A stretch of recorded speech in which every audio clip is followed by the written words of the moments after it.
ബാ ബാ ബാ ഭയം ഭക്തി ബഹുമാനം. നമ്മുടെ ദിലീപ്, വിനീത് ശ്രീനിവാസൻ, ധ്യാൻ ശ്രീനിവാസൻ, പിന്നെ നമ്മുടെ സ്വന്തം ലാലേട്ടനും ചേർന്ന് ഒരുക്കുന്ന ഗംഭീര അഴിഞ്ഞാട്ടമാണ്.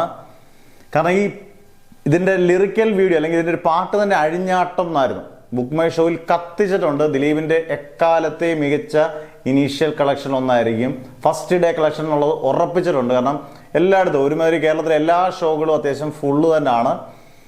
അന്നേരം ഇതിൻ്റെ പാട്ട് വലിയ ഗംഭീരമൊന്നും അല്ല, അത്യാവശ്യം ഒരു ആവറേജ് റിപ്പോർട്ടൊക്കെ ഉള്ളൂ. അതിനകത്ത് ഡാൻസിൻ്റെ സ്റ്റെപ്പുകളൊക്കെയാണ്, പക്ഷെ പാട്ട് അത്ര രസമായിട്ട് വന്നിട്ടില്ല. എന്തായാലും ഇത് സിനിമയിൽ എങ്ങനെയാണെന്നുള്ളത് നമുക്കറിയത്തില്ല. എന്തായാലും ഒരു കാര്യമാണ്, വിനീത് ശ്രീനിവാസന്റെ ശിഷ്യനാണ് ഇതിന്റെ സംവിധായകൻ ധനഞ്ജയ്.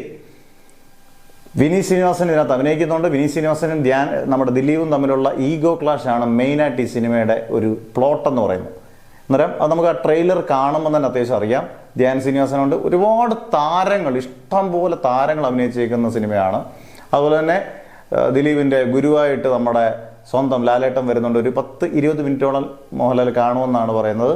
ഒരു പാട്ടിലും ഒരു നല്ലൊരു ആക്ഷൻ സീക്വൻസിലും അന്നേരം ഒരു 20 മിനിറ്റ് ഒരു എക്സ്റ്റെൻഡഡ് ക്യാമിയോ റോളിലാണ് വരുന്നത്. അതുകൊണ്ട് തന്നെ ഈ സിനിമ അങ്ങ് ഹൈപ്പിന്റെ മുകളിൽ കയറി, കൊടുമുടി കയറി എന്ന് തന്നെ പറയാം. ഗോകുലം നല്ല ബുദ്ധിപരമായിട്ട് അത് മോഹൻലാലിനെ അതിനകത്തോട്ട് കാസ്റ്റ് ചെയ്തോടുകൂടി അല്ലെങ്കിൽ ഈ സിനിമ ഒരു സാധാരണ സിനിമയായിട്ട് പോയേനെ. പിന്നെ ദിലീപിനെ സംബന്ധിച്ചത് വളരെ ക്രൂഷ്യലാണ്. ദിലീപിന്റെ കേസിൽ ദിലീപ് കുറ്റമുക്തനായതിനു ശേഷമുള്ള ആദ്യം ഇറങ്ങുന്ന സിനിമ.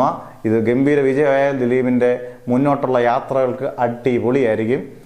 ജനപ്രിയ നായകൻ എന്നുള്ളത് തിരിച്ചൊക്കെ എടുക്കാനൊക്കെ പറ്റും.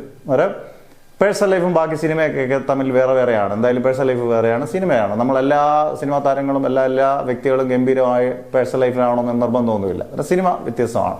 എന്തായാലും എല്ലാ അർത്ഥത്തിലും തൂക്കട്ടെ, ഗംഭീരമാവട്ടെ എന്ന് ആശംസിക്കും.